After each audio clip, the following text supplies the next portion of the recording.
sering mengikuti sholawatan yang diselenggarakan di lingkungan pesantren Habib Merah.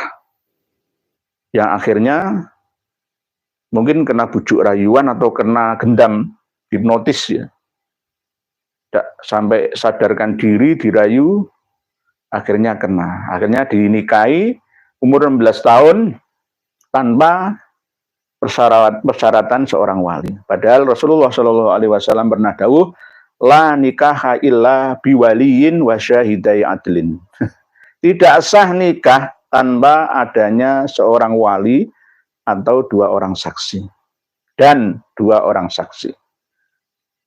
Nah ini dilanggar oleh pimpinan pesantren Habib Merah yang ada di Candipuro, Lumajang. Ini memalukan antar sesama kiai pondok pesantren. Saya pun ikut malu. Assalamualaikum warahmatullahi wabarakatuh. Saudaraku, alhamdulillah kita masih diberikan umur panjang sehingga dapat bertemu lagi di channel Umat Cerdas Official ini. Tetap semangat terus, tanpa berpanjang lebar, langsung saja kita simak videonya dahulu. Warahmatullahi wabarakatuh. Bismillahirrahmanirrahim. Alhamdulillah.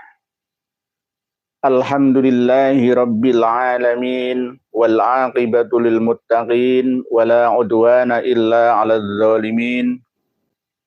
Asyhadu an la ilaha illallah wahdahu la syarika lah al-malikul haqqul mubin.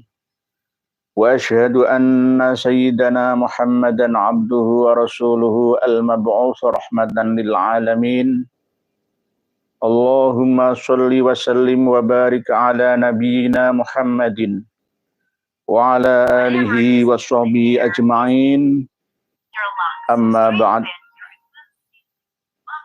Saudara-saudariku semuanya, dimanapun panjenengan semua berada, baik yang di dalam negeri Indonesia ataupun di luar negeri sana, semoga senantiasa diberikan keberkahan dalam hidup panjenengan semua, dikasih karunia oleh Allah keselamatan, kehidupan yang bahagia, kehidupan yang penuh dengan kualitas hidup yang dirasakan, yang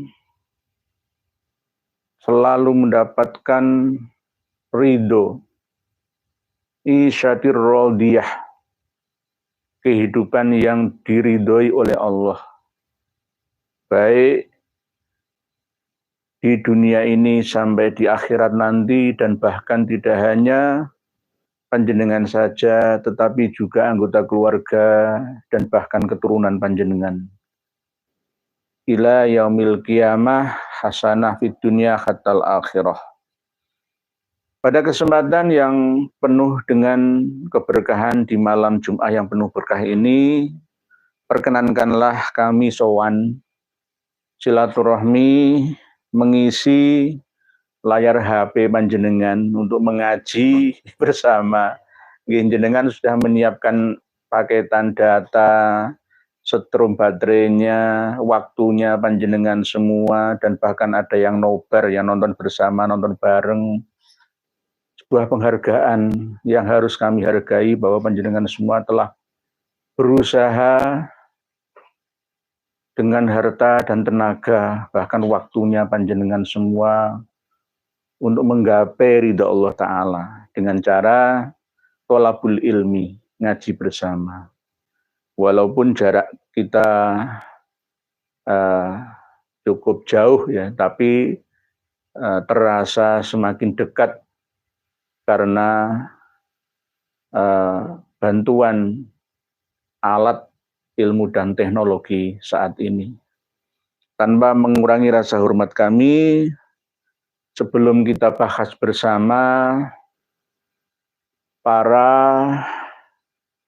Habib dan muhibbinnya yang telah mencoreng nama baik pondok-pondok yang ada di Nusantara, kami mohon maaf yang sebesar-besarnya jika ada tutur kata kami yang kurang berkenan di hati. tentang masalah ini. Bukan berarti kami menyudutkan para pengasuh pondok-pondok pesantren, tidak. Banyak pondok pesantren yang ada di Indonesia, baik putra ataupun putri, yang tidak seperti ini.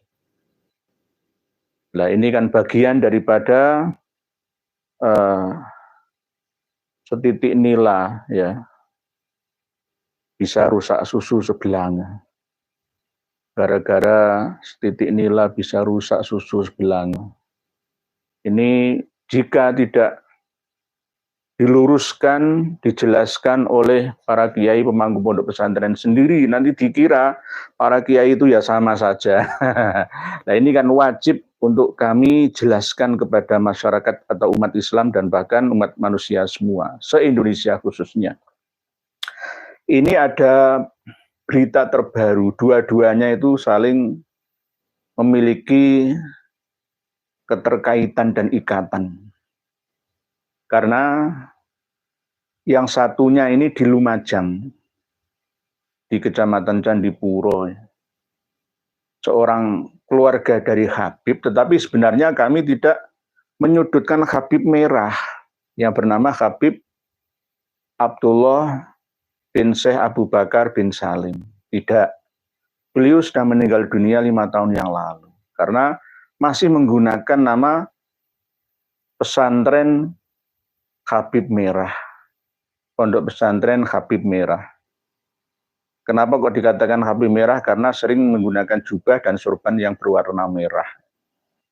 Sehari-harinya beliau sering di tanah Borneo, di Kalimantan sana. Karena keluarganya juga ada di Kalimantan Selatan, Banjarmasin. Beliau pas pada waktu ceramah terakhirnya di daerah Tenggarong, ya, dan meninggalnya di Samarinda pingsan. Beliau Habib Abdullah bin Syekh Abu Bakar bin Salim itu kalau pas dibaan atau maulud nabiyan itu sering berdiri dan menari-nari.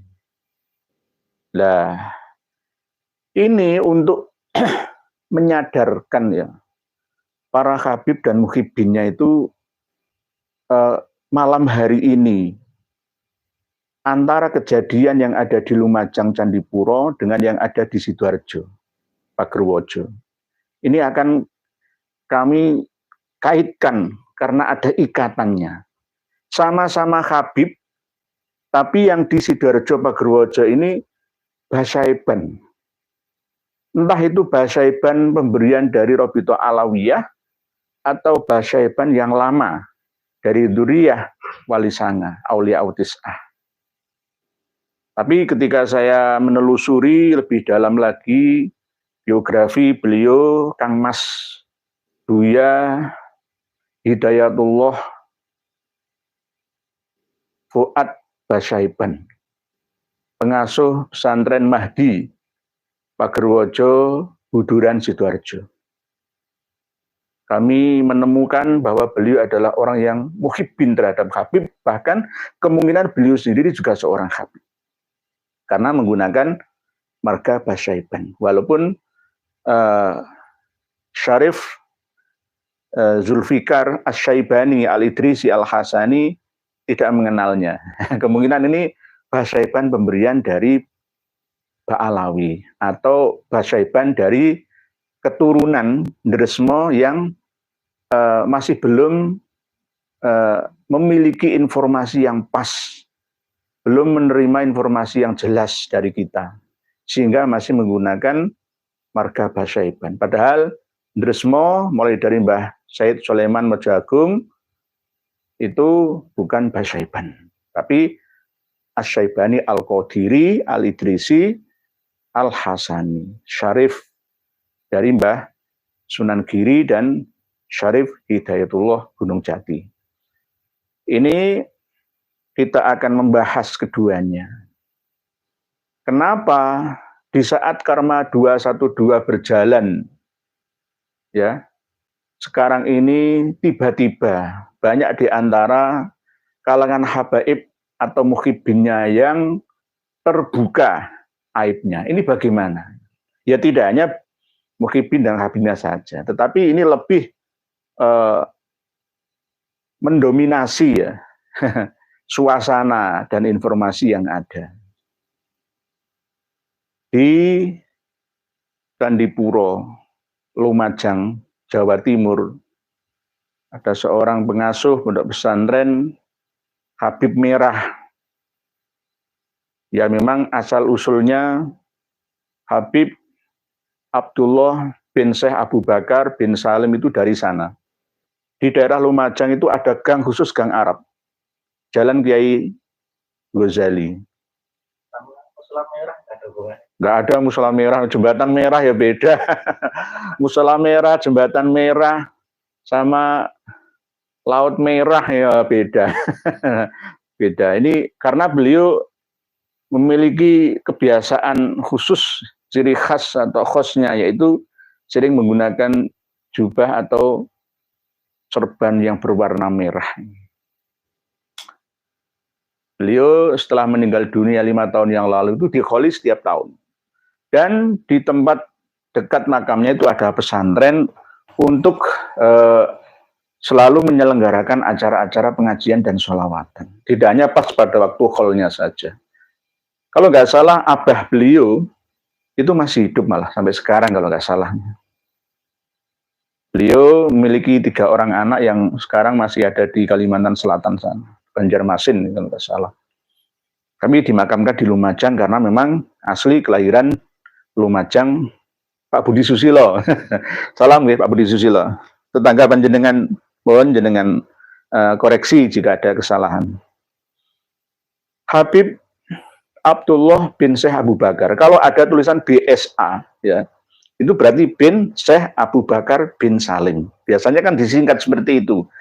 Habib bin Syekh Abu Bakar, BSA. Sama dengan pimpinan dari pesantren Al-Asriyah, Bogor.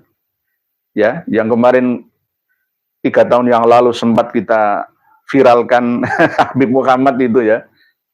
Itu juga dari BSA, bin Syekh Abu Bakar bin Salim. Ya, karomahnya luar biasa menurut mereka. Nah, kejadian kemarin sebenarnya sudah sejak bulan Agustus tahun lalu sebenarnya. Kejadiannya nikah siri santrinya sendiri, santriwati, santri putri. Tapi bukan santri pondok pesantren murni, tapi sering mengikuti sholawatan yang diselenggarakan di lingkungan pesantren Habib Merah. Yang akhirnya mungkin kena bujuk rayuan atau kena gendam, hipnotis ya.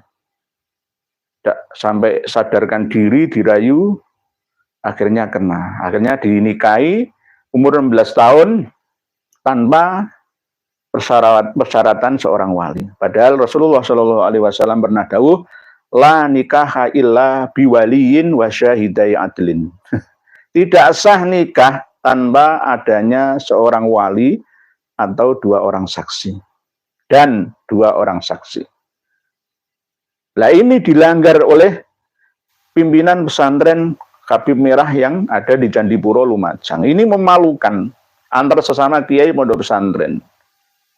Saya pun ikut malu. Di pesantren saya juga ada santri putri, tapi tidak seperti itu. Ya.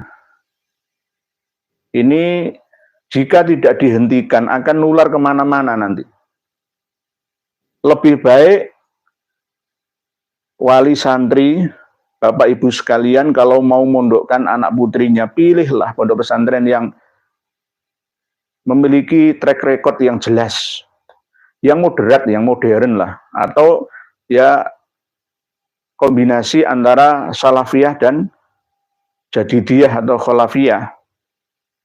Tidak hanya berdasarkan keyakinan, pengasuhnya ini Duriyah Rasulillah. Mantep-mantep, nggak bisa bedakan mana yang hak dan mana yang batil.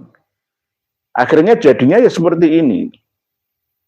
Mengatasnamakan agama, mengatasnamakan Duriyah Nabi yang mulia, malah justru merusak umatnya. Umur 16 tahun. Itu kalau menurut peraturan pemerintah perundang-undangan kita ya belum sah. minimal kan 19 tahun. Kalau tanpa wali itu kan minimal 21 tahun.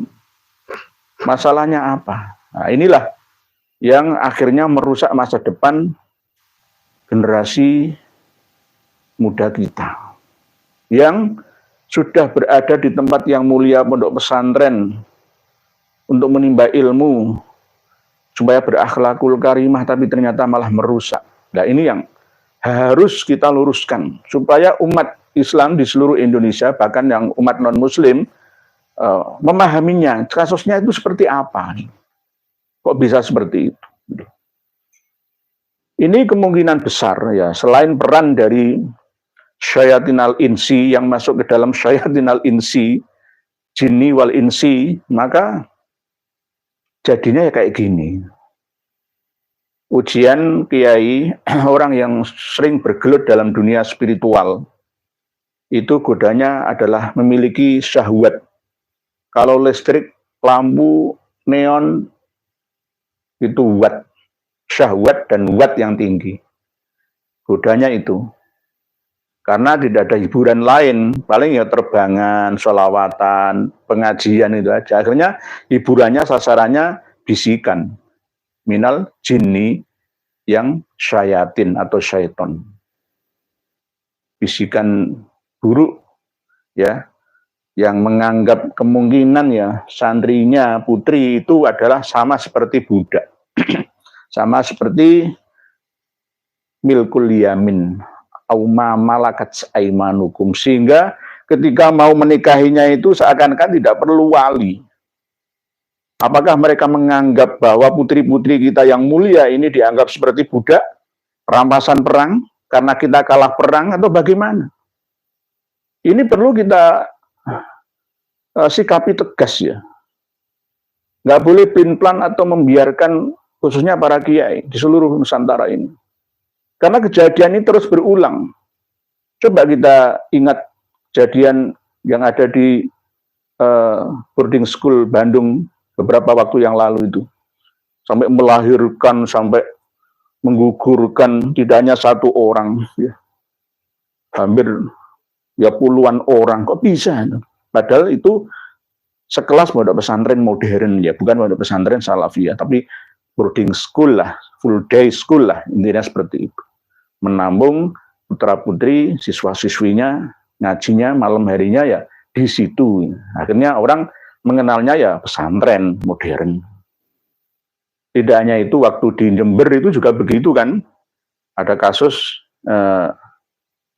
siapa itu yang mencemooh Gus Fuad Blaret itu, Gus Fahim itu ya kan. Nah, kan juga seperti itu tanpa adanya seorang wali. Dengan alasan nikah Dawud Al-Dohiri. Lah inilah yang nantinya akan merusak putra-putri kita. Bahaya kita sebagai wali santri, sebagai orang tua, memiliki anak putri, dititipkan ke seorang kiai atau habibi atau muhibin, malah justru dirusaknya. Nah ini bagaimana? Ini harus dihukum berat. Saya mengikuti perkembangannya. Jadi seorang keluarga Habib yang di Lumajang itu, ya karena menggunakan nama Habib Merah. Kalau nggak Habib ya muhibinnya. Pengumuman untuk fatayat muslimat kalau ada acara sholawatan yang dipimpin oleh para habib atau muhibin, nggak usah diikuti. Di seluruh Indonesia, nggak usah. Kecuali yang mimpin itu Said atau Syarif Zulfikar Basaifan. Nah, itu monggo nggak apa-apa. Yang mimpin misalkan saya, misalkan. Atau ya pelajar-pelajar NU, itu kiai-kiai kita. Ya mungkin ya Syarif Saif Alwi, ya mungkin ya nggak apa-apa. Tapi kalau Habib-Habib muda jangan, bahaya. Bahayanya itu nanti menyebar nomor WA. Ya. Terus nanti putra-putri kita khususnya itu akan terpincut kepadanya. Ya, akhirnya mau dibawa kemana-mana seakan sudah dalam pengaruh gendamnya. Nah, ini yang harus kita hindarkan bersama. Nggak usah diikuti. Sholawatan setiap malam Jumat seperti ini saja, di musola di masjid masing-masing. Kembalikan kepada tradisi dulu kala, yakni mendekatlah kepada guru-guru ngaji di desa-desa panjenengan sendiri. Titipkan ke kiai-kiai setempat, hargailah mereka yang mulai ngulangi alif ba ta tha jim kha kha dal dal ra za sin shin shad ta dha ain ghin fa qaf kaf lam mim nun waw ha lam alif hamzah ya nawaitul wudu'a li raf'il hadasil asghari fardhon lillahi ta'ala nawaitul ghusla li raf'il hadasil akbari fardhon lillahi ta'ala usolli fardhon duri usolli fardhon maghribi usolli fardhon isya'i dan seterusnya. Pasolatan dan prakteknya itu dekati. Nggak usah cari guru ngaji yang macam-macam. Beragamalah sekedarnya, nggak usah terlalu muluk-muluk kepingin jadi alim alamah lalu salah memilih gurunya, nanti akan jadi kaprah. Kelihatannya benar tapi sebenarnya salah. Kejadian yang menimpa seorang putri umur 16 tahun santri sampai hamil ya, kan memalukan. Pak Matrohim sebagai ayahnya. Bagaimana? Mengatasnamakan pengajian Habib Merah. Padahal Habib Merah sudah tiada 5 tahun yang lalu. Ini namanya fitnah. Beliau Habib Merah sudah meninggal kok. Masih menggunakan namanya pondok pesantren Habib Merah Candipuro, Lumajang, Jawa Timur. Tolong ya Pak Budi Susilo untuk mengoreksi atau meneliti kejadian yang ada di sana, jenengan kan dekat satu kabupaten. Karena memang di Lumajang kota itu ada gang khusus warga Arab. Dulu bahkan Mbah Soleh Tanggul itu juga ya pernah di sana beberapa tahun. Jadi begitu ya untuk kejadian yang ada di Lumajang.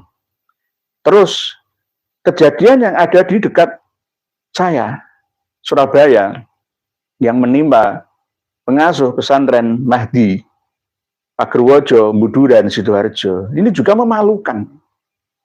Memalukan.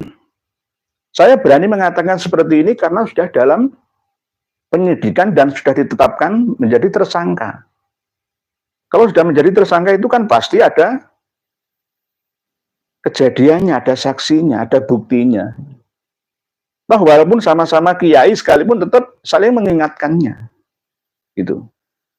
Kang Mas Buya Hidayatullah Fuad Basyaiban, ya harusnya kembalikan kepada niat panjenengan sejak awal. Ya, bangun pesantren yang begitu megah tapi ternyata sama seperti Bal'an bin Ba'uro.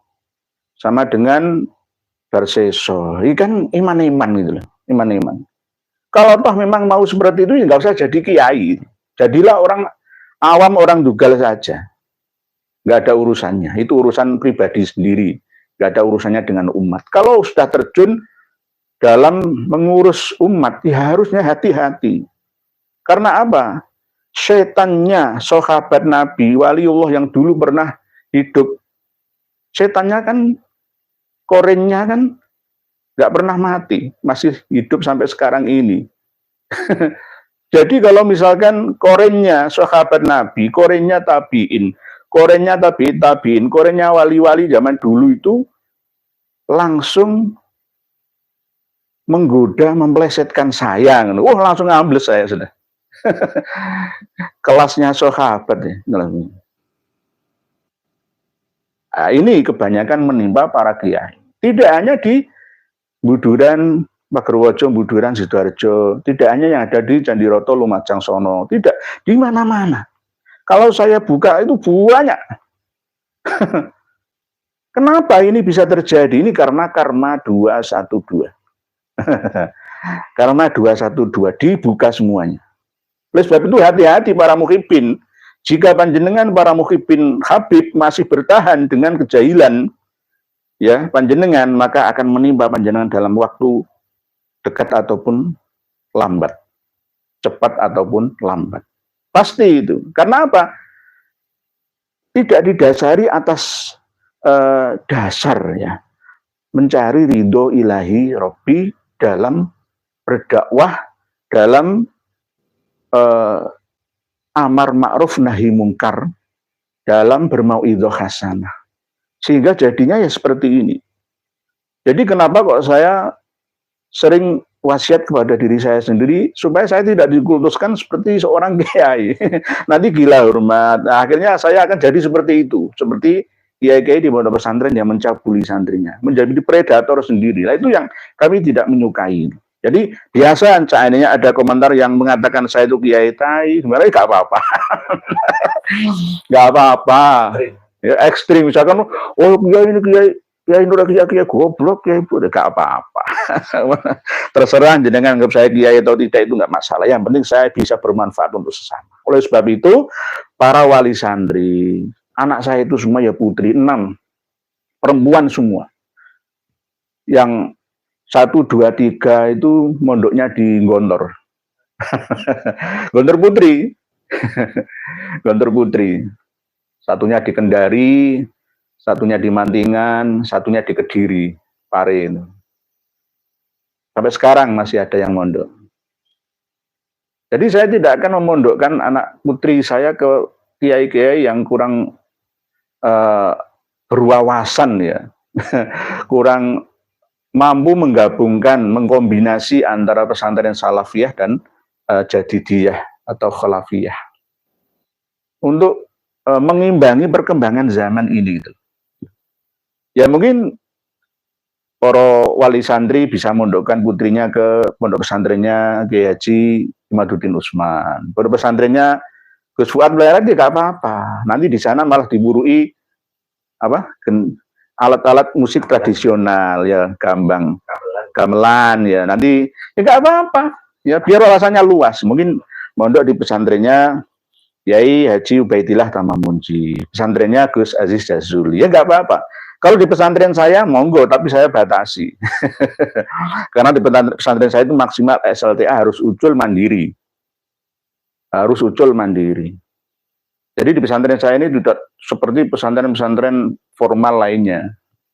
Harus kita bekali ilmu dunia sampai akhiratnya. Nah, ini terjadi pada pesantren Mahdi, Pagerwojo, Buduran, Sidoarjo, dekat rumah saya, Surabaya ini. Nah, ini sangat disayangkan. Ya mungkin ujian lah. Semoga keluarga besar pesantren Mahdi bersabar. Ya karena ujian ya. Kalah dengan syaiton jin. Masuk ke dalam syaiton manusia. Ya inilah ujiannya. Ini akan menimpa ya. Karena ini bagian daripada cerita manusia sejak dulu kala. Bapak dan ibu nenek moyang kita, kakek nenek moyang kita. Cerita makan buah khuldi itu akan terus terjadi. Ya buktinya ini. Buktinya ini. Ya, tapi sebenarnya ini tidak elok lah. Tidak elok itu kalau yang mengingatkan ini bukan seorang kiai ya akhirnya dikira oh ini berarti menyamaratakan kiai. Enggak, ya harusnya dari kalangan kiai sendiri yang mau mengingatkan. Jadi jangan sampai kiai guru ngaji ya justru malah merusak santri, khususnya santri putrinya. Jangan sampai kalau tidak memiliki mental dan modal utama sejak awal mula ya jangan jadi kiai. Jangan jadi ustadz guru ngaji. Jadi orang biasa saja, orang awam saja. Bermanfaat terhadap bersama dengan jalur lainnya. Selain jalur agama. Enggak apa-apa. Tidak harus menjadi orang yang kelihatan ngerti agama, tetapi justru malah merusak agama itu sendiri. Yang menimpa seorang putri hamil usia 16-17 tahun belum punya KTP. Dia kan mencoreng nama baik keluarga, orang tuanya. Pak Ahmad Rohim namanya. Orang tuanya puput itu.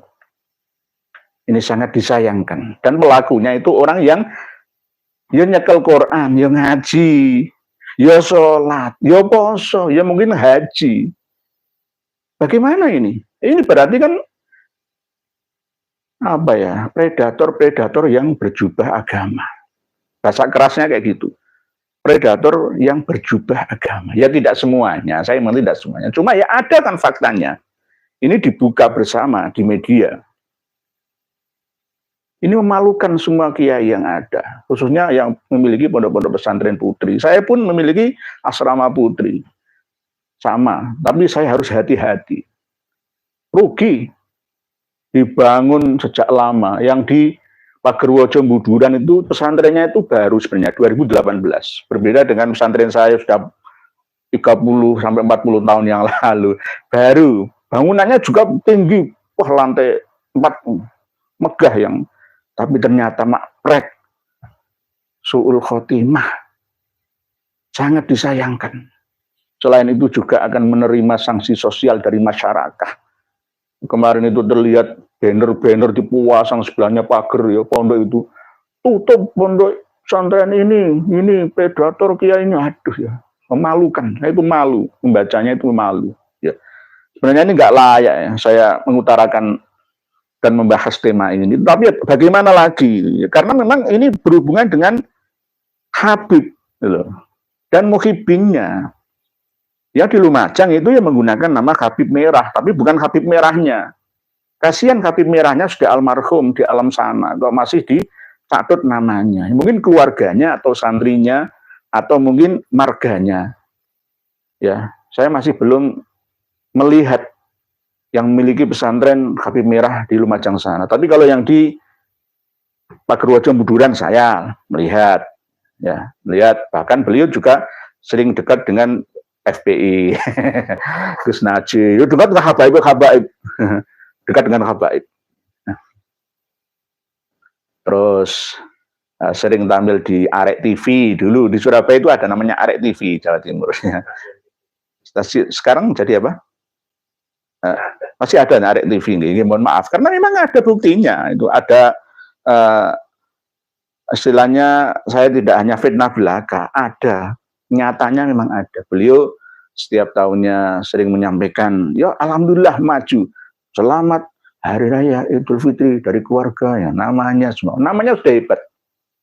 Buya, bukan pakai Habib, Buya Hidayatullah Fuad Basyaiban. Marga Basyaiban itu marga Ba'alawi. Basyaiban itu Ba'alawi. Cuma dulunya itu bukan Basyaiban, disaibankan, khususnya Ndresmo, dan juga Syarif Duriah Mbah Sunan Giri.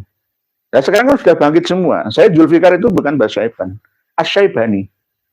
Syarif Muksin itu bukan Basyaiban, Asyaibani. Ya, termasuk Syarif Agus Dairobi itu bukan Basyaiban, Asyaibani, Al-Qadiri, Al-Idrisi, Al-Hasani. Nah ini yang di Pagerwojo itu Basyaiban, berarti ya Ba'alawi. Ba'alawi.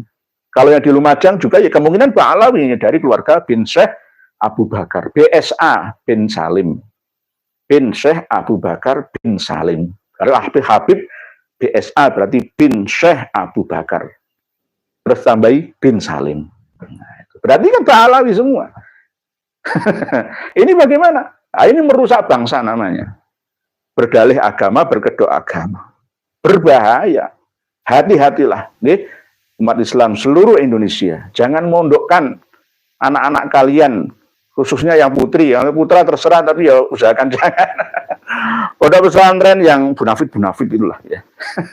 Kalau pondok pesantren di kota, semisal Surabaya itu nggak laku. Saya ini, pondok pesantren saya kan di lingkungan kota ya. Diketati nemen, bedal semua. Ya. Harus kenceng-kendor.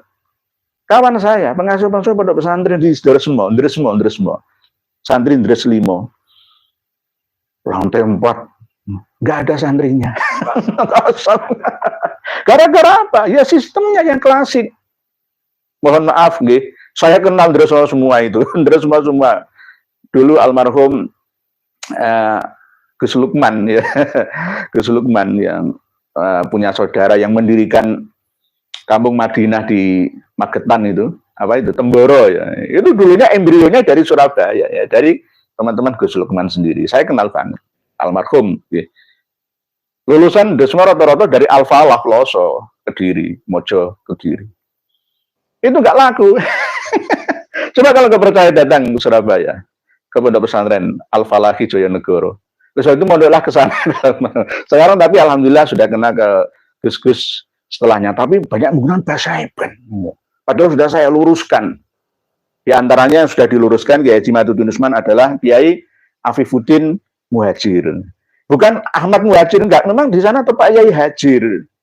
Pak Yai Hajir itu terkenal yang mendirikan pondok pesantren An-Najiyah namanya. An-Najiyah itu ada yang An-Najiyah 1, 2. Yang paling besar yang bertahan sampai sekarang itu ya An-Najiyah dan Al-Ikhlas. Yang lainnya itu yang mengerti. Saingan golek santri itu di kota. Semisal pondok pesantrennya Kiai Haji Miftahul Akhyar itu nggak begitu banyak. Berbeda dengan ketika pondok pesantren Salafiyah itu berada di daerah. Misalkan Loso, misalkan Lirboyo, misalkan Sidogiri ya. Itu masih laku. Kalau di kota itu banyak tantangannya. Karena kehidupan di kota itu harus menyesuaikan. Di saat perkembangan zaman yang begitu pesat seperti ini, pondok-pondok pesantren nggak mampu mengejarnya. Jadilah kita tertinggal jauh dalam peradaban. Dalam peradaban kita tertinggal jauh. Buktinya sudah jelas. Kecepatan internet kita ini akan terus bertambah menjadi 5G dan 6G. Dengan adanya Starlink, SpaceX, satelitnya. Ya, pondok pesantren masih bahas masalah yang tekstual saja.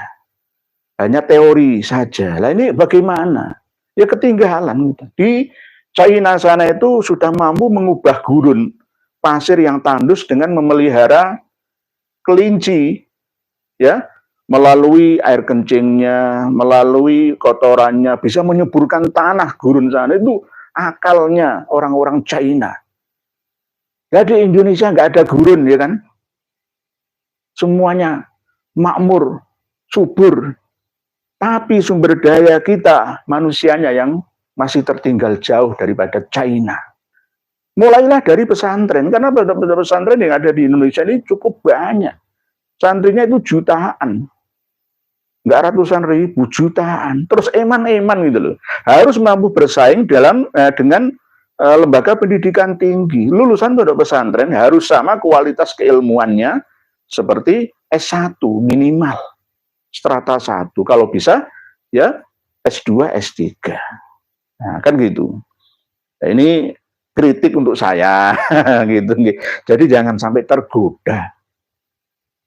Nabi Adam sampai terlena itu gara-gara ceritanya ya, dia makan syahwat, godaan ya, yang dianalogikan, dikiaskan seperti sebuah benda yang bernama buah khuldi itu. Jadi sebenarnya buah khuldi adalah persenggamaan, persetubuhan. Tapi dikiaskan dengan bahasa yang tersembunyi, yakni syajaratul khuldi. Bukan samaratul khuldi, tapi syajarah yang abadi selamanya. Sejak manusia modern pertama sampai ila akhir dunia. Jadi mari kita berhati-hati bersama. Tidak hanya kiai, tapi juga wali santri, hati-hati milih pesantren untuk putra-putrinya. Hati-hati. Inginnya supaya jadi anak yang salihah, anak yang saleh, tapi malah jadi sebaliknya. Ya, jadi hindarilah kalau memang ada acara-acara sholawatan yang dipimpin, digawangi oleh habib-habib muda itu nggak usah. Sholawatan di masjid-masjid aja malam Jumat. Hibaan, berjanjinan, sorofil anaman, nadoman, ya kan, azaban. Kayak dulu peninggalannya Wali Songo itu nggak ada, mau simput durar itu nggak ada. Simput durar nggak usah, nggak usah. Rotib khadatan nggak usah, nggak ada. Saya dulu silsilah keilmuan saya itu dari Mbah Buyut saya Wali Songo itu ya nggak ada rotib khadat itu nggak ada.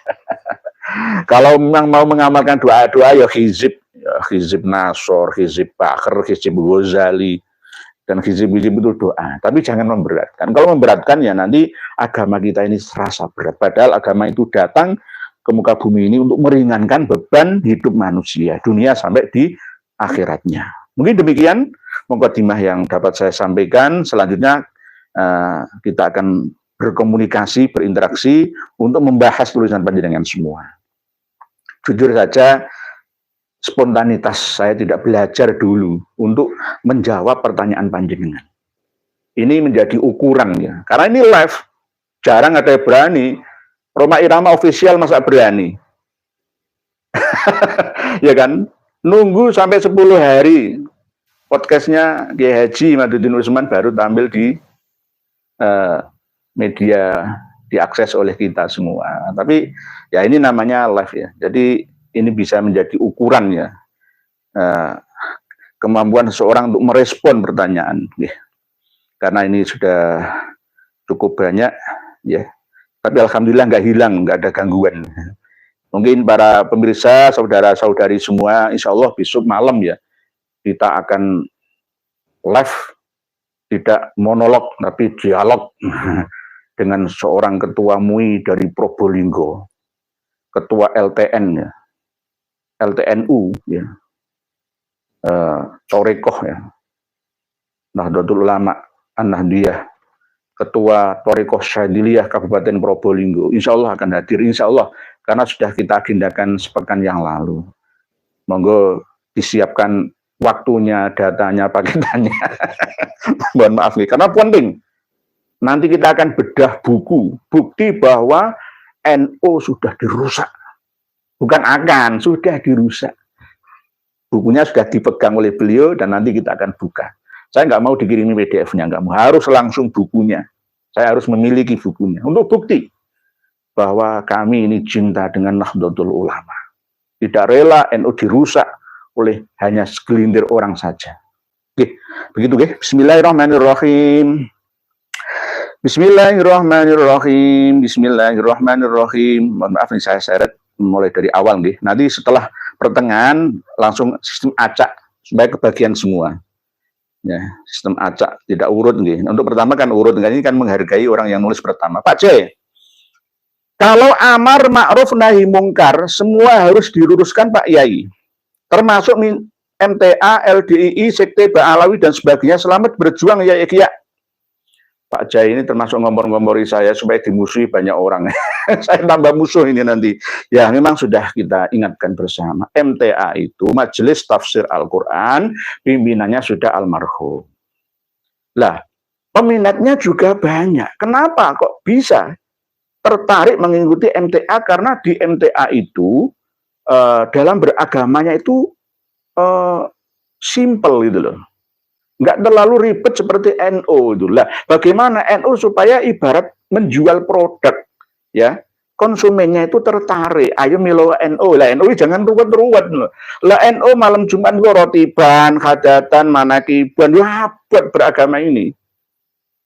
Abot nantinya. Oleh sebab itu kalau memang mau mengikuti jamiah-jamiah khusus, misalnya wakiahan, misalkan ya, ar-Rahmanan, misalkan ya, nariahan, misalkan ya, itu orang-orang khusus saja. Kalau yang baru-baru takluan ya, tangluan itu cukuplah ya sholat maktubah 5 waktu. Yang penting setiap Jumat itu mendengarkan khutbah Jumat dari khotib, lalu meresapinya, lalu sering ya kumpul-kumpul diskusi ngaji seperti ini untuk menambah.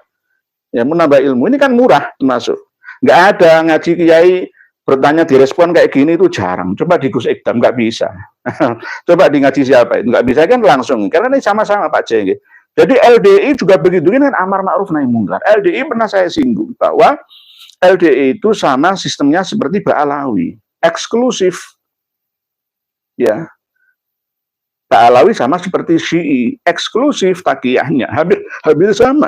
LDI juga punya takiyah, menyembunyikan identitas diri dan tujuannya. Sama.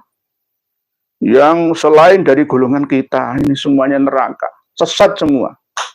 Kiai-kiai itu ilmunya nggak sah semua, itu LDI, Lembaga Dakwah Islam Indonesia. Siapa yang berani mengucapkan seperti ini? Kalau nggak saya. Oleh sebab itu, saya akan semakin bertambah banyak musuh saya. Pak J ini ngomor-ngomori saya. Nggih, Sekte Ba'alawi ya begitu, selamat berjuang ya Ikhya, nggih doanya nggih Pak J nggih. Yang penting saya sudah menyampaikan. Ya. Saya sudah menyampaikan. Tugas saya menyampaikan dan tidak akan pernah berhenti sampai saya mati. Karena ini tugas memang. Kalau memang ulama warasatul anbiya, sampaikan. Sampaikan. Salah ya salah, walaupun pahit adanya. Gitu nggih. Bu Jen Zeta. Assalamualaikum ya. Waalaikumsalam. Mungkinkah Mbak Alawi menganut logika terbalik? Misal, tak pernah berjuang tapi merasa paling pahlawan. RA lahir paling akhir dibanding NU Muhammadiyah, tapi ngaku paling awal, merasa paling lurus tapi sesat. Nggih, memang faktanya begitu. Bu Jen Zeta dari Pamekasan. Yang berjasa mendirikan NU dan Muhammadiyah itu dari Mbak Alawi katanya. Yang berjasa memutuskan warna bendera kita merah putih itu dari Mbak Alawi. Yang menentukan hari Jumat proklamasi kemerdekaan kita ya Mbak Alawi. Lambang negara burung Garuda ya Mbak Alawi. 17 Agustus tahun 45, itulah hari kemerdekaan kita. Habib Mutahar Semarang diakui semua. Milik Mbak Alawi semua. Indonesia milik Tarim, Jawa Bintu Tarim. Kurang apanya coba? Padahal jasanya nol. Nol. Mereka berjasa memang, tapi ada maunya. Sama seperti Syarif atau Habib Hamid Al-Qadri dari Pontianak itu ingin negara federal, bagian seperti istimewanya daerah Yogyakarta. Jadi iri, ya, Sultan Syarif Al-Qadri, Hamid Al-Qadri itu iri dengan Sultan Hamengkubuwono ke-9 pada waktu itu. Kok DIY dikasih daerah istimewa, kenapa Pontianak Kalbar tidak? Nah ini akhirnya mereka dan komplot-komplotannya ya akhirnya berontak. Termasuk di antara perjuangannya Habib Fakhrul Barokbah yang terlibat affair Madiun 48. Tapi lolos dari pembersihan tentara Siliwangi, lari kembali ke Kalimantan Timur sana. Habib Fakhrul Barokbah oke, gabung dengan PKI ya sebagai pembesar PKI penggedenya. Tujuannya apa? Ya untuk cita-cita mereka sendiri tidak gabung dengan NKRI. Begitu juga Habib Ahmad Sofyan Barokbah. Begitu juga Habib Ahmad Aidit. Nah, tapi mereka, para Habib yang berhaluan komunis itu tadi merasa turut serta berjasa dalam memerdekakan Indonesia. Termasuk diantaranya adalah PKI yang pertama kali berontak tahun 1926 itu. Waktu pertama kali ISDV Hendrik Snevliet itu lalu berkembang secara turun-temurun ke Alimin ya, ke Nyoto ya, kalau generasi kedua. Itu. Jadi memang begitu nggih Bu Zain Zeta. Padahal Robito Alawiyah lahir paling akhir dibandingkan NU dan Muhammadiyah. Muhammadiyah 1912. NU 1926. Tapi ngakunya Robito Alawiyah lebih duluan dari keduanya. Lah dulunya sebelum Robito Alawiyah, Ar-Robitotul Alawiyin, itu memang sudah ada. Waktu gegeran dengan non Ba'alawi Al-Irsyad itu. Jamiyat Khair namanya. Tapi bukan Robito Alawiyah. Robito Alawiyah kan 1928, bulan Desember itu. Jadi beda. Tapi maunya supaya diakui berjasa terhadap Indonesia Raya. Beda. Beda nggih. Begitu Bu Zain Zeta. Mudah-mudahan ajunan sekeluarga. Ajunan itu bahasa Madura. Ajunan itu panjenengan sambian ajunan nggih. Sekeluarga beserta tim selalu diberikan kesehatan, kebahagiaan dan kesejahteraan. Amin ya rabbal alamin. Amin matur suwun Bu Zain Zeta. Semoga panjenengan juga sama. Pak Pamungkas Pramana. Ya, ini mirip dengan chat saya ke Pak Kiai dahulu. Anekdotnya kalau ada ponpes mesum itu miliknya Aswaja. Ternyata ponpes milik Pak Alawi atau Muhibinnya. Hilas Pak Pamungkas Pramana. Kadang-kadang kedoknya itu Aswaja, Ahlus Sunnah wal Jamaah. NU garis lurus itu ya Aswaja, Ahlus Sunnah wal Jamaah. Sama saja backgroundnya itu. Ya kayak itu Romli ya banyak. Ya semua akan mengaku Aswaja. LDI itu Aswaja. Kalau nggak percaya tanya para pengikut lembaga dakwah Islam Indonesia.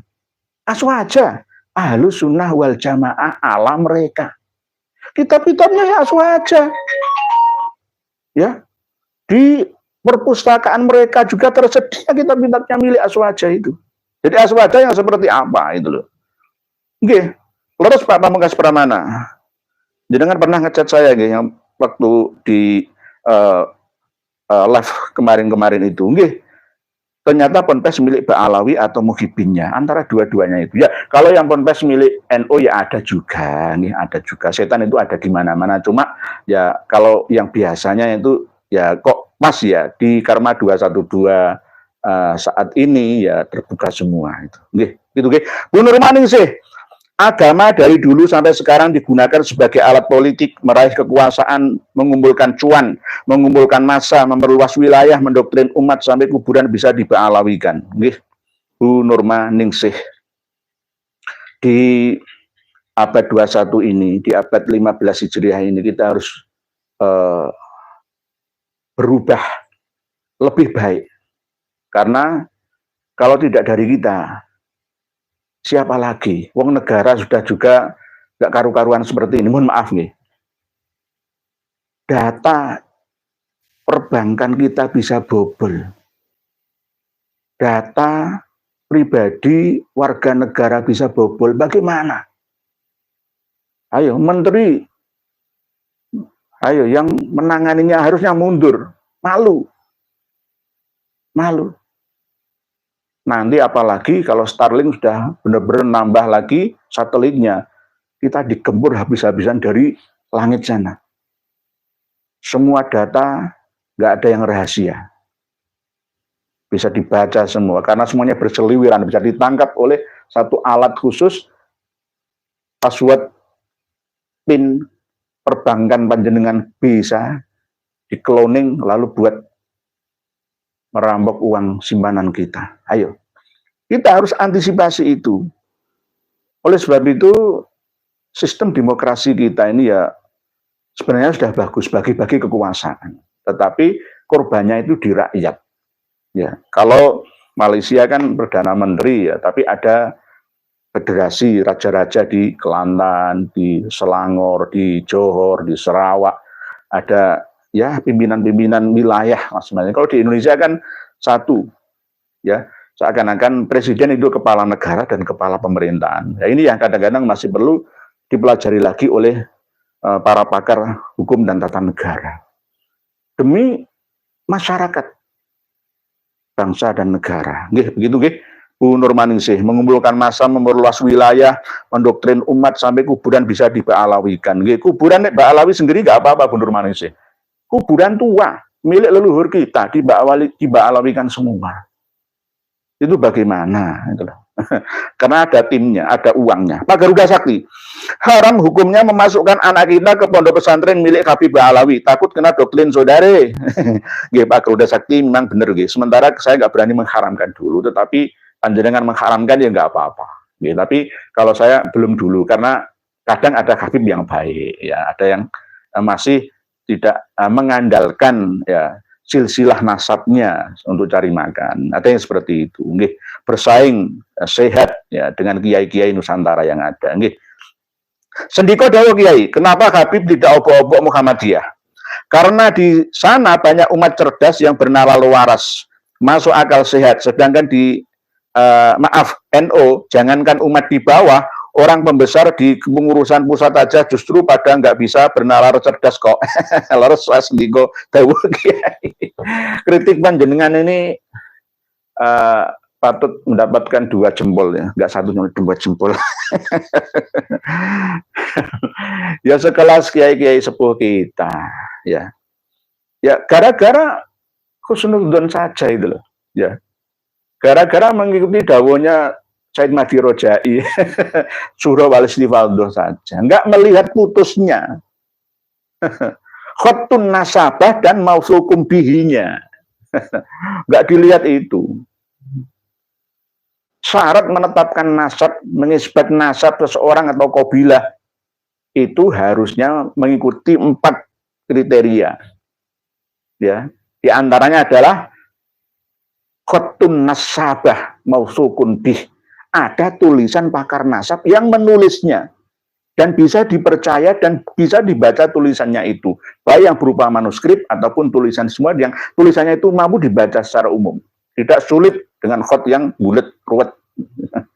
Itu jangan surah wal istifaldoh saja. Imam Ar-Ruyani itu kan termasuk mazhab Imam Syafi'i Yang dinamakan Syuruh wal Istifadhah itu fitulis zaman. Sejak tokoh yang hidup pada saat itu Syuruh wal Istifadhah sampai sekarang. Itu namanya persyaratan Syuruh wal Istifadhah dalam ilmu fikih menurut Imam Ar-Ruyani. Nah, ini dipahami oleh kawan-kawan kita dari Muhammadiyah. Maaf keseretnya. Kok keseretnya? Nanti hilang semua, nanti nggak kebaca. Tolong dibantu admin. Tulisan jenengan numpuk-numpuk ya. Tadi terakhir Pak siapa? Pak Sendiko Dawu Kiai kok. Ini gara-gara keseret ini loh. Nanti khawatir saya hilang nanti malah. Wong amanah jenengan ya.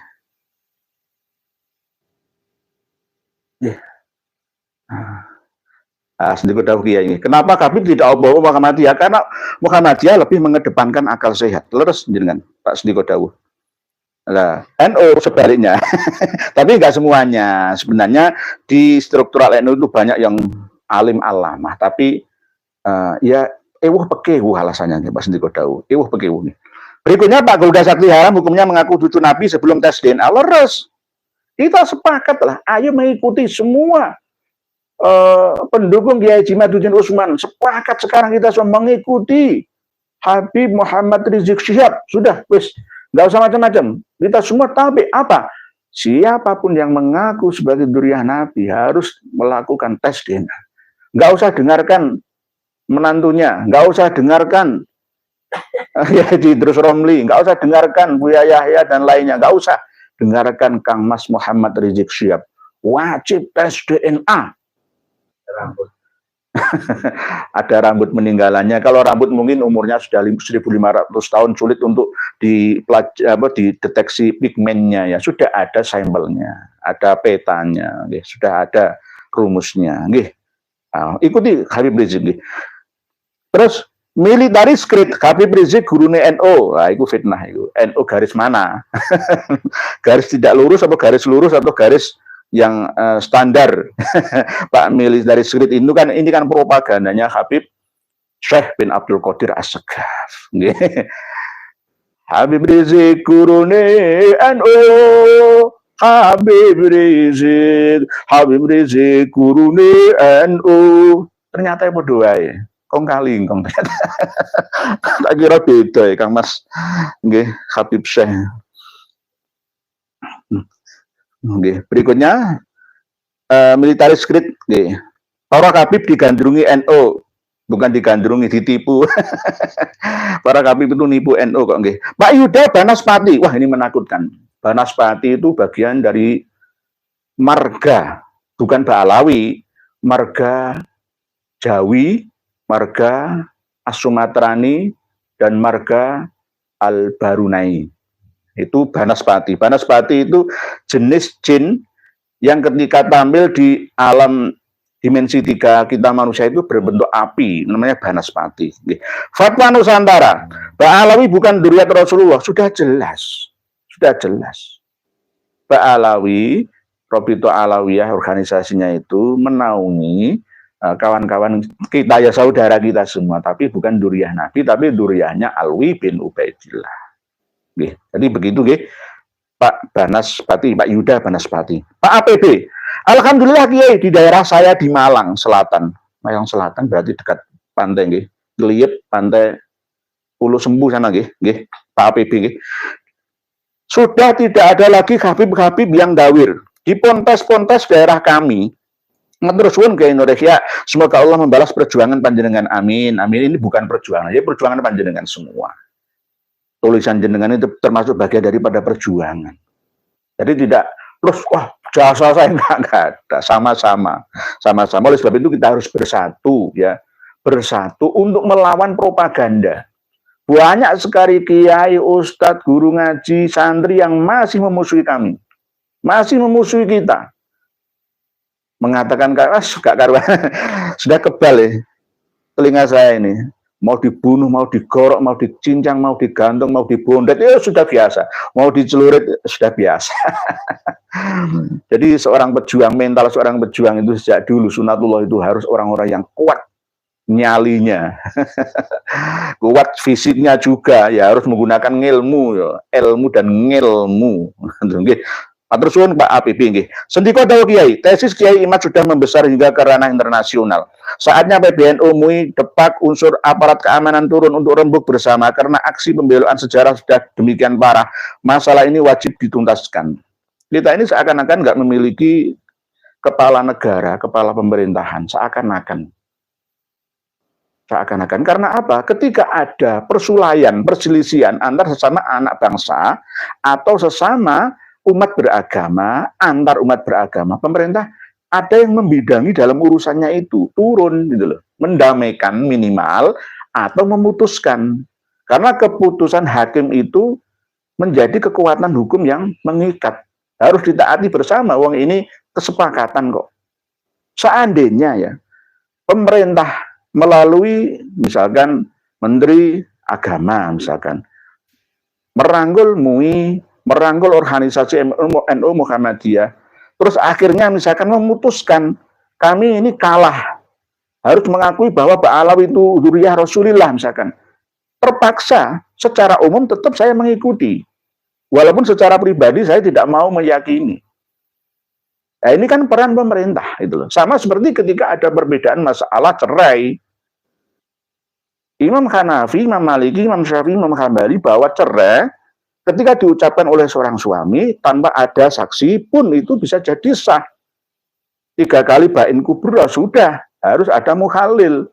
Tapi karena ini negara bangsa yang menganut faham ketuhanan yang Maha Esa, ada agamanya, maka diaturlah bahwa cerai itu hanya bisa sah jika dilakukan oleh seorang suami di hadapan pengadilan agama atau di hadapan pengadilan sipil, atau kalau menurut Katolik ya harus ada penetapan dari Katolik Roma sana. Jadi ada urusannya masing-masing. Misalkan di sipil ya di sipil, agama ya agama. Itu sudah keputusan. Berarti kalau kita mengikuti ya ayyuhalladzina amanu atiullah wa atiur rasul wa ulil amri minkum, berarti kita harus ikut negara. Negara memutuskan itu bahwa selama kita mengucapkan kata talak tidak ada 2 saksi yang adil laki-laki, maka cerai 100 kali sekalipun enggak sah jadi cerai, enggak. Hanya makruh tahrim saja. Abghadul halal ilallahi at-talaq. Ini mengikuti kompilasi hukum Islam demi kemaslahatan kestabilan bangsa dan negara dalam beragama, dalam menata warga negaranya. Begitu caranya. Ya, jadi ada kompilasi gabungan dari hukum-hukum Islam yang ada. Walaupun sebenarnya menurut mazhab Syafi'i, madzhabul arba'ah ya semua sah. Jadi kita kiblat ke mazhab Ja'fari. Begitu nggih. Sendika dawuh Kiai. Fikri Channel. Sebenarnya kalau 5 pondok besar di Jatim sudah mendukung kajian Kiai Imad, tidak sampai 1 bulan selesai Pak Alawi. Kendalanya itu Pak Fikri Channel. Mereka pengasuh-pengasuh pondok pesantren itu nggak memiliki kitabnya. Gitu loh.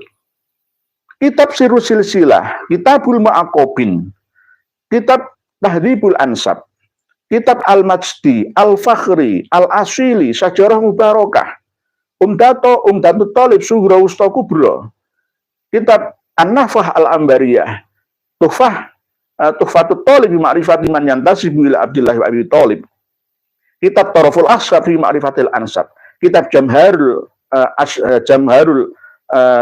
Arab, Jamhar Ashabil Arab, tidak memilikinya. Terus mau bantah kayak apa? Tidak diajarkan. Di sana hanya mempelajari ilmu khulasoh Nurul Yakin, sejarahnya Rasulullah saja. Tidak nasabnya Rasulullah sampai ke bawah sampai sekarang. Kenapa? Ini rahasia ya. Tapi saya sampaikan khususnya. Kenapa Sayyid Mahdi Rojai tidak berani membatalkan nasab Alawi? Nanti akan kita ulas lagi. Kenapa? Alasannya kalau nasab Alawi dibatalkan oleh Sayyid Mahdi Rojai, maka nasabnya Ali Khomeini itu juga batal semua. Karena Ali Khomeini itu asal-usulnya dari India. Saya punya kitabnya.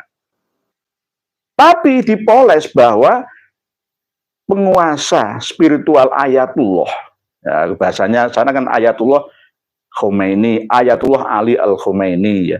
Termasuk yang presiden kemarin itu juga termasuk dikasih jubah keturunan Kanjeng Nabi, ya berarti Duriyah Rasulillah. Ayo, bagaimana? Lah, kalau standarnya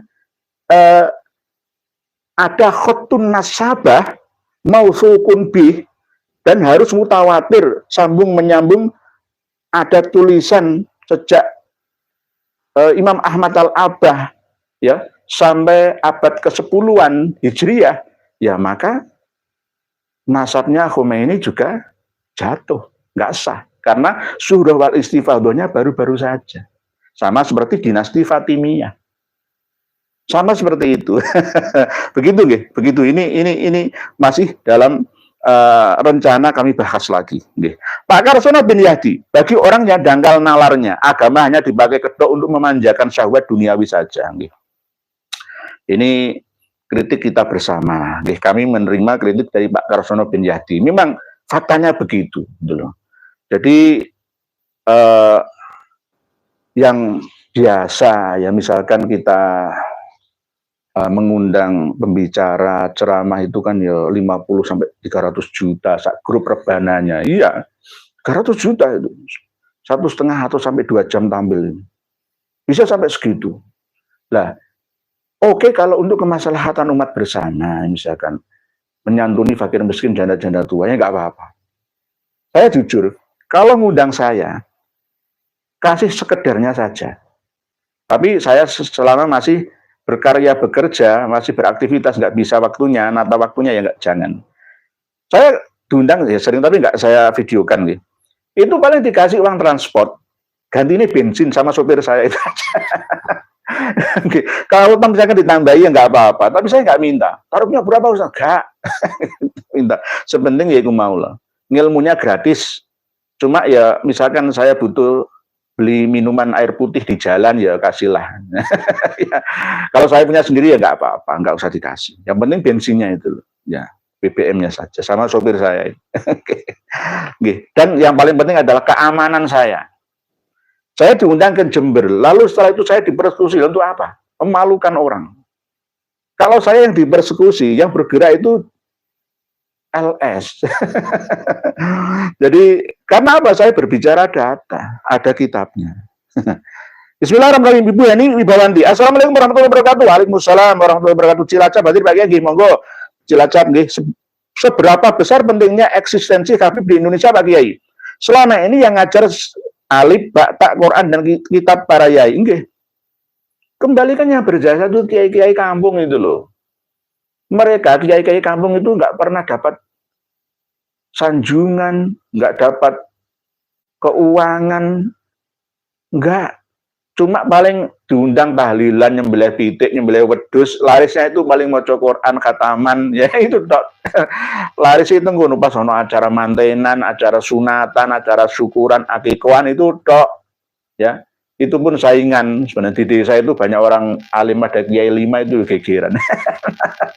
Rebutan berkat. Ono mudine ya rebutan karo kiai ini ya. Lah, tapi kebanyakan enggak. Kiai-kiai di kampung itu justru ikhlas-ikhlas. Nggak dapat gaji, nggak dapat gaji. Yang berjasa mengenalkan huruf alif ba ta sa sampai iya itu ya justru kiai-kiai kampung, guru-guru ngaji di kampung-kampung itu. Kembali ke situ saja, nggak usah gumunan, gawoan, heranan dengan habib-habib muda. Wajahnya Rasulullah ngapusi. Nggak bener nggih, Bu Eni Bawanti nggih. Jika hadir di pengajian, masyarakat meminta tarifnya sesuai yang diinginkan. Padahal para kiai Nusantara kalau ada kegiatan justru keluar dana, nggih. Nggih, banyak ruginya. Hitung itu banyak ruginya. Kita memang harus profesional. Ya, oke. Saya itu sering ngisi khutbah itu ditanya berapa ya. Saya itu nggak berani jawab. Nggak pernah saya bilang ini, nggak pernah jawab. Kadang saya kembalikan melihat musolanya itu belum jadi, semennya kurang, wis tak ambil berapa, tak kasihkan lagi itu. Oh ternyata begitu, jangan salah berguru kepada bukan guru, salah berguru bisa-bisa berguru sama Dajjal berjubah agama. Dajjal itu simbol sifat manusia pandai tipu daya, waspada tipu daya Dajjal berjubah. Ngilres Pak, oh ternyata begitu. Di dalam ilmu alala, taklimal muta'alim itu juga ada, termasuk Di antaranya adalah wa irsyadu ustadzin, harus ada guru yang memberikan petunjuk, dan guru itu harus benar, nggak boleh guru sembarangan, salah milih guru, jadi ini malah justru milih pembimbing yang bukan mendapatkan ilmu, tapi mendapatkan rancu, yang rancu, tidak asli ilmu, tidak bermanfaat tapi bermafsadat, bermandorot. Berikutnya, Aris Wins. Mungkin karena sering dapat amplop, masih banyak oknum ulama NU yang wegah pisah dengan Ba'alawi. Ya, kadang-kadang itu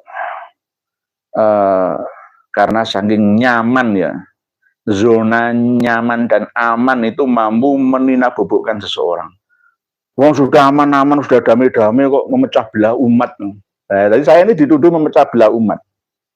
Wong sudah Islam, rumang samu. Ini namanya nanti saya akan diajak kompromi untuk kebatilan, kedoliman. Kan begitu nanti kalau saya diam. Ya, kelihatannya benar di permukaan, tapi jika ditelusuri sampai ke dalam-dalamnya itu merupakan kebatilan, bukan kebenaran. Nggih. Pak Budi Susilo, nggih, Lumajang. Assalamualaikum warahmatullahi wabarakatuh. Lumajang, hadir kiai nggih. Monggo Pak Budi Susilo, Pak Budi Susilo. Yang saya sampaikan di awal tadi tentang Habib Merah itu, jenengan tolong nulis lagi nggih. Kang Brot, ciri-ciri nasab palsu yang mengaku durian Nabi. 1, ditanya nasab nggak punya data. 2, tes DNA ogah. 3, jika dibahas nasabnya marah, fitnah, framing, caci maki, dan persekusi. 4, silakan diisi sendiri. Ada tambah lagi Kang Brot, apa? Membalikkan fakta bahwa kami ini tukang adu domba. Berempat. Kang Brot, leres panjenengan. Leres, memang faktanya seperti itu. Jadi tidak hanya marah, ya, tapi kita ini dituduh sebagai pembuat masalah. NU Kibin nganu, dari Kori ngomong bakal, dari NU Kibin nganu, Kori omong batal makan gratis, dia diusir budak Habib dari kalangan nganu Jember. Saya yakin Said Kori itu orang yang pemberani. Karena darahnya bukan darah Jawa, tapi darah Aceh. Jadi beliau orang yang sangat pemberani, tapi jangan dikatakan ngomong-ngomong nggak baik. Beliau itu ke sana niat silaturahmi, terus mampir di pondok pesantren, apa salahnya? Sama-sama umat Islam, sama-sama berada di negara Republik Indonesia. Kalau ngusir-ngusir, persekusi seperti itu, berarti itu tradisi seperti PKI dulu, mengadu domba kita. PKI dulu seperti itu, tidak hanya Komeni, PKI ya sama seperti itu. Persekusi nggak cocok, persekusi, geruduk persekusi. Nah, berarti tidak menggunakan akalnya, tapi menggunakan okolnya, kuat-kuatan tenaga saja. Nih, Pak Mukibin nganu. Oh ternyata begitu, akan ada lagi yang bakal terungkap. Mana yang asli guru atau bukan guru. Guru itu ucapannya bisa digugulan, perbuatannya bisa ditiru. Jangan berguru kepada yang hanya pandai teori, ahli kitab perbuatannya, nah, nggih, begitu, nggih. Harus milih, guru itu digugulan, ditiru. Tidak boleh seenaknya dewe. Harus bisa menjadi panutan bagi muridnya, santrinya, jamaahnya. Kalau nggak kepengen bebas nggak ya, nggak usah jadi guru, nggak usah jadi kiai, nggak usah ngedengar pondok pesantren. Kualat kena karma 212. NU Kibin nganu, warna coli, maksudnya apa? Wamakoli, ya masalah wamakoli ini nanti kita bahas lagi bahasa Suryaninya, Abah, Mama, Gufron. Nanti kita bahas lagi. Pak Awan Yuri, Irfan Bahdim, apakah seorang Habib? Bukan. Tapi Hadromi sama, marga Bahdim. Sama dengan Baksin, Arumi Baksin, Irwan Bahdim. Terus itu sama Hadromi, dari Arab campuran. Jadi Arab Hadromi, Arab Yaman campuran. Nggih. Tengku Kori diusir di Jember Pak Awan Yuri. Nggih. Pak Rizik bisa idolane germo. Nggih. Nggih. Jadi apa yang Pak Awan Yuri ada benarnya. Berpikir ilmiah, yang masih percaya Habib pasti akan jadi korban kebejatannya. Nggih. Ya minimal bodoh permanen Pak, berpikir ilmiah. Dan melarat terus. Melarat dan bodoh permanen. Nggak bisa maju negara ini, nggak bisa maju. Nggak bisa maju karena pola pikirnya itu sempit gitu loh, wawasannya sempit. Islam Wijayanto, dipikir-pikir diwala-wali ujungnya Robito yang harus tanggung jawab nggih, karena kejadian yang di Lumajang, Sandiroto, di Gerwojo, Buduran Sidoarjo itu sama-sama Habib dan Muhyiddin sama. Menarik simpati jamaah supaya banyak yang hadir, putra-putri, cewek-cewek, akhirnya kena digendam hipnotis, dijanji-janji ini ya dibahagiakan, ya akhirnya malah ya itu dianggap sebagai budak milkul yamin au ma malakat aimanukum. Kenapa alasannya, kenapa kok tidak ada walinya? Ya karena dianggap sebagai budak, padahal ini bukan bangsa budak. Bangsa Indonesia ini bangsa merdeka. Nggak ada budak di Indonesia. Perbudakan di atas dunia, penjajahan di atas dunia harus dihapuskan karena tidak sesuai dengan peri kemanusiaan dan peri keadilan dan keagamaan. Islam Wijayanto.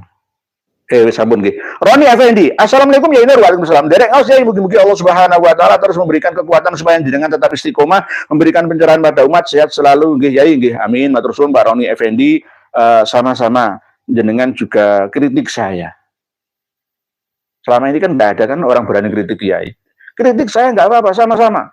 Saling menasihati, watawasau bil haqqi watawasau bis sabri. Matur suwun doanipun Pak Roni Effendi. Ben bejane. Habaib di Indonesia hanya jadi benalu, sudah selayaknya diambil tindakan yang tegas. Perilakunya sangat merusak budaya Nusantara yang santun dan beradab. Generasi muda sudah banyak yang terpengaruh. Nggih. Dulu Wali Songo datang ke Indonesia ini dengan cara yang santun.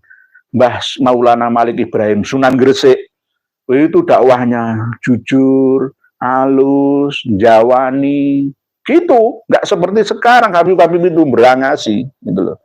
Jadi bisa tertarik, berjuang bahwa ternyata kita ini sebenarnya sama-sama yang paling mulia adalah atqakum, mari bertakwa, berlomba-lomba fastabiqul khairat dalam kebaikannya. Itu dakwah dulu itu seperti itu. Misalkan ada yang melakukan ini gending, gamelan, nggak apa-apa, wayangan, ketoprak, nggak apa-apa, namanya hiburan. Enak kan? Beragama itu enak itu loh. Saya nggak pernah mengharamkan musik, asalkan di situ ada kemaslahatan dan untuk hiburan.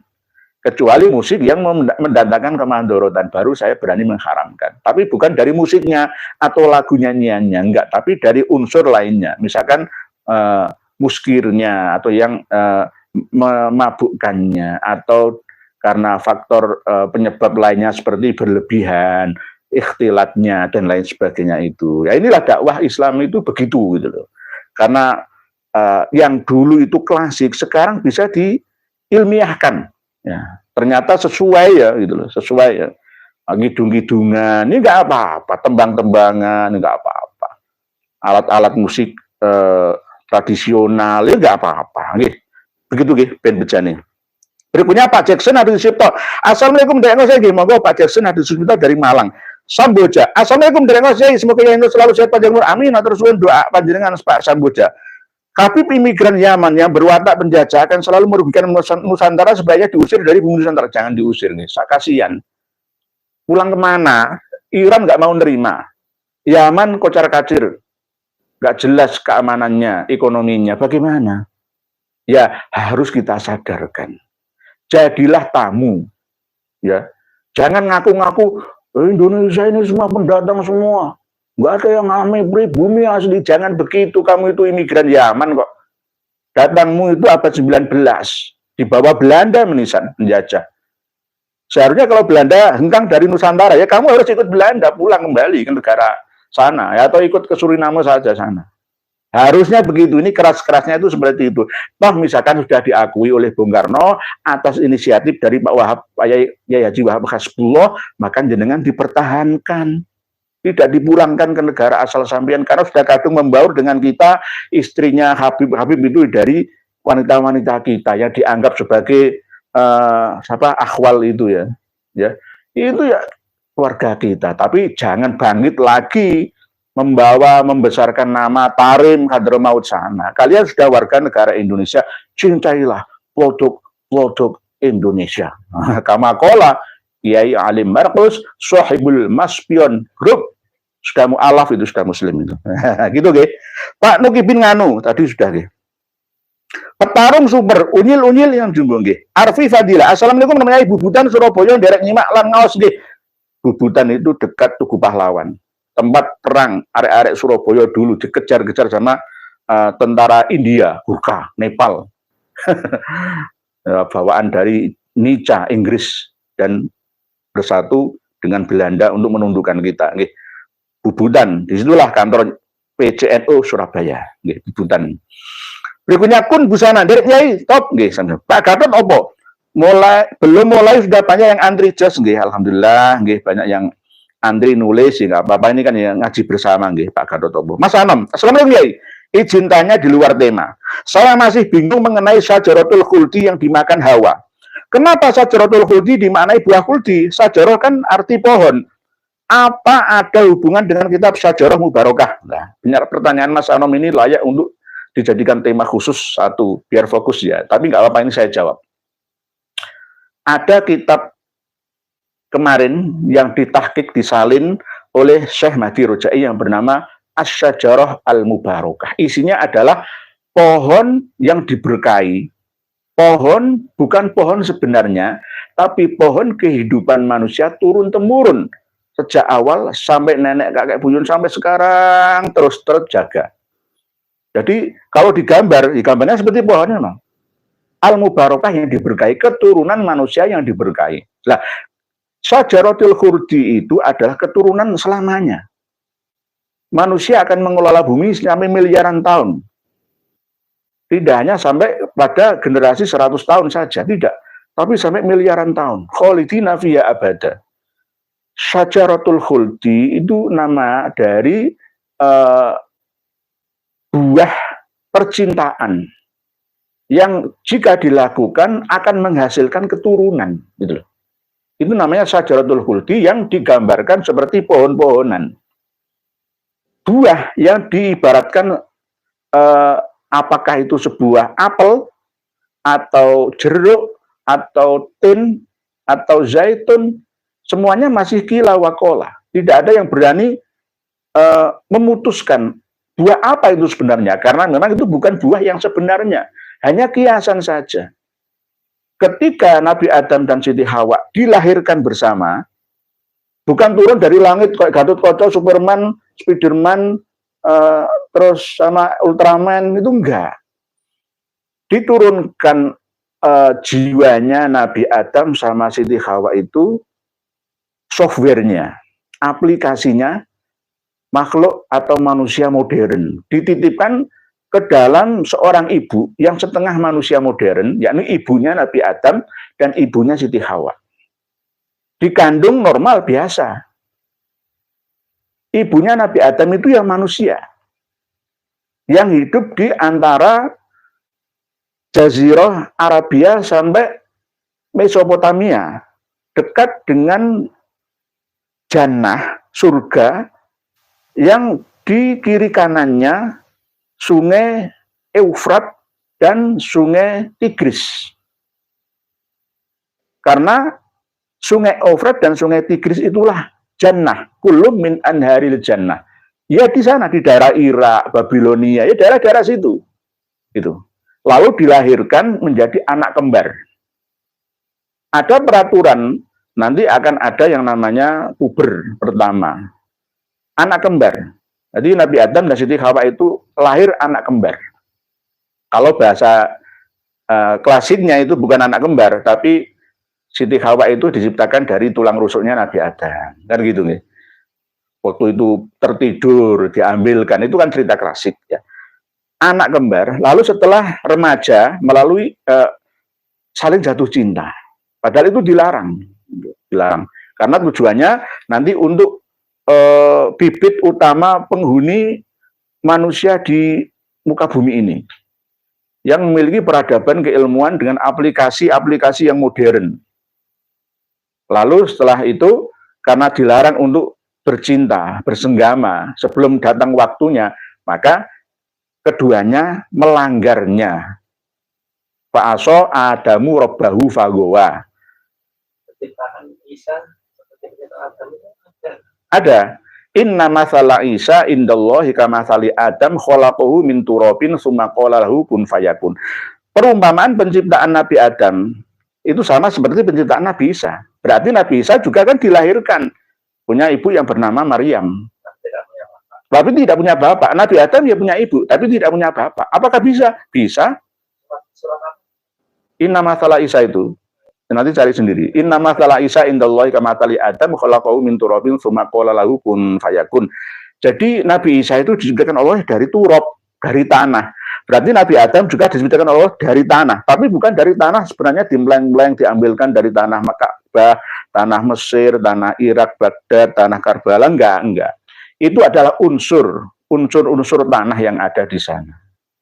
Kita semua ini diciptakan Allah dari tanah, tapi kan tidak dimleng-mleng itu enggak. Coba buktinya kalau kita diciptakan Allah dari tanah. Kalau kita pas keringetan itu begini kan. Nah, yang keluar ini kan bolot. Nah, ini loh. Ini kan tanah. Tanah. Kita ini terbuat dari tanah memang. Coba jangan jajal sendiri. Ini kan nggak terlihat tanahnya ya. Coba kita gosok berkali-kali. Kita ini diciptakan oleh Allah dari hasil bumi, dari tanah. Tidak bisa kita hidup di Pluto, di Mars, di Jupiter, di Neptunus, Uranus, Pluto nggak bisa. Merkurius ya. Ini tanah. Coba. Kita ini tanah berjalan karena ada hubungan tarik-menarik gravitasi antara manusia dengan tanah. Karena kita memang diciptakan Allah dari tanah. Bukan dari tanahnya dimleng-mleng itu enggak. Unsur tanah. Itu. Nabi Adam diciptakan Allah dari hasil bumi di hutan. Jannah itu hutan. Yang ada di sekeliling sungai Tigris dan Eufrat. Di antara dua sungai kiri kanannya itulah namanya Jannah. Taman-taman, kebun-kebun, hutan-hutan yang tersedia buah-buahan lengkap di sana. Sama dengan ketika kita berada di hutan itu kan ada buah-buah liar itu, pisang liar, durian liar, apel liar, semua buah-buahan itu dulu sebelum dikembangkan oleh peradaban manusia itu dulunya berasal dari hutan semua. Ya gitu guys. Jadi Syajarah Al-Mubarakah itu akhirnya bersenggamalah keduanya karena godaan setan. Seperti Kiai Buya Hidayatullah Fuad Basyaiban. Sama seperti yang terjadi di Pondok Pesantren Habib Merah Lumajang. Lah, itu makan buah khuldi, digoda oleh setan. Sepanjang masa sejarah setan yang menggoda manusia itu seperti bapak ibu kita, nenek moyang kita dulu. Godaan paling besar itu adalah makan buah khuldi. Dalam sejarah manusia semua, Nabi Sulaiman sampai kehilangan kerajaannya itu gara-gara ya wanita. Ayo, mana saja. Barseso Kiai gara-gara wanita. Bal'an bin Ba'uro atau Belium bin Beor, ya, itu juga gara-gara wanita. Ayo, mana lagi? Sampai Rasulullah SAW itu dirayu, mau dikasih wanita yang diminta oleh Rasulullah asalkan berhenti untuk dakwah Islamnya, itu juga gara-gara wanita. Coba, Nabi Daud juga gara-gara wanita. Ayo, mana yang tidak gara-gara wanita? Itulah yang namanya buah khuldi. Syajarah khuldi, bukan samaratul khuldi, bukan. Itu gambaran kiasan dari pohon keabadian, keturunan yang menurunkan anak, cucu, cicit, cangga, waring, terus sampai seterusnya, nggak akan hilang. Di satu sisi ada orang yang gabuk, ingkirot, tidak memiliki keturunan, tapi di sisi yang lain ada manusia yang berketurunan. Semakin banyak keturunannya, dulu manusia tidak sebanyak ini, tidak sampai 8 miliar dulu itu. Dimusnahkan, kiamat kubro, lalu ada manusia baru lagi, diantaranya adalah Qabilah, ya, Banu Adam, dan masih hidup sampai sekarang. Dan manusia-manusia yang primitif itu banyak sudah membaur, kecuali yang primitif di Afrika, di Papua, di Aborigin, ya, itu manusia primitif yang sulit untuk diajak membaur dengan Banu Adam, karena leluhurnya dulu itu bukan Banu Adam. Wallahu a'lamu bishawab. Nggih, proses taman nggih, lho. Sudah nggih. Pak Zazuli Sura Indonesia nunggu DNA Habib. Nah, kok disudahi sama ini, sama admin. Padahal ini Pak Ahmad Rifki Al-Qadri jadi Al-Gadri. Al-Qadri al nggih. Al-Qadri pokoknya Qaf, Pak Ahmad Rifki. Itu kalau menurut lesannya Habib, nah itu jadi G. Al-Gadri. Al-Gadri. Termasuk As-Sakof, jadi As-Segaf. Gaf. G. Ihdinas siratal mustaqim. Kalau lesannya Ustadz Kiai-Kiai masuk dengan semua kan lebih fasih. Ihdinas siratal mustaqim. Masih fasihan panjenengan. Haha. Gimana cara berpikir masyarakat Indonesia kok begitu percaya penampilan sorban jubah putih cucu Nabi nggih. Jangan mudah percaya. Kita harus memiliki ilmu kewaspadaan diri. Hartono bulan depan ada sholawatan di daerah Sidoarjo Pak Yai. Mengatasnamakan kampung di Sidoarjo. Bannernya besar di pinggir jalan. Jangan hadir kalau yang hadir itu Habib. Bilang nanti yang ngelarang siapa? Kiai Nur Ihya dari Surabaya. Bilang gitu aja. Alasannya apa? Banyak mandorotnya. Sholawatan saja sendiri di musola dan masjid setiap malam Jumat. Kalau memang ada yang hadir, yang menghadiri adalah Sayyid Zulfikar Basaiban. Hadir semua. Sak Sidoarjo datang semua. Sayyid Zulfikar Basaiban. Suaranya internasional. Kalau yang memimpin sholawat saya ya hadir semua. Ini aduh ya tulisan panjenengan gak kebaca semua. Juru kunci Mbak Oko juga, Pak Sukinta Ahmad, Pak Kiai apa masih saudara kerabat dengan Prof Kiai Said Akil Siraj, saudara seagama ya. Pak Abdul Al-Banjari, dari baca Al-Banjari dari Kalimantan Selatan, Masya Allah. Pak Abdul Hanan, wah ini masih dipertahankan. Pak Abdul Hanan ini biasanya ini martabat 7 ini masih belum bisa bakas lagi. Masih banyak tulisan panjenengan, tetap saya baca sebagai masukan dari panjenengan untuk saya. Insya Allah saya baca semua. Karena ini amanah. Nulis itu ya agak gampang ya. Ini ya obah. Saya baca nggih. Sapi Perah, Muhammad Hanafi, Jakarta Besin, semua saya baca. Walaupun ada yang buruk juga saya baca. Iqbal Abbas, apakah Bapak disuruh orang kafir untuk bikin konten ini loh? Iqbal Abbas ini kritik saya kayak gitu saya baca. Apakah Bapak disuruh orang kafir? Enggak ada yang menyuruh. Orang kafir, orang mukmin enggak ada yang menyuruh saya. Ini adalah panggilan jiwa Pak Iqbal Abbas. Semoga panjenengan mendapatkan hidayah, tidak seperti Romli Abbas. Demikian pertemuan kita yang singkat pada malam hari ini. Semoga banyak maslahat dan manfaatnya. Kita sambung lagi besok malam insya Allah. Jika tidak ada halangan, kita akan ngaji bersama untuk membuktikan buku karya dari keluarga besar Habib Lutfi bin Yahya yang mau memporak-porandakan Nahdlatul Ulama. Buktinya besok malam duar bom atom akan meledak. Demikian, semoga bermanfaat dan mohon maaf jika ada tutur kata yang kurang berkenan di hati panjenengan semua. Wallahu a'lamu bissawab wal afu minkum. Wassalamualaikum warahmatullahi wabarakatuh. Alhamdulillah telah kita dengar bersama penjelasan beliau. Semoga bermanfaat bagi kita semuanya. Amin amin ya rabbal alamin.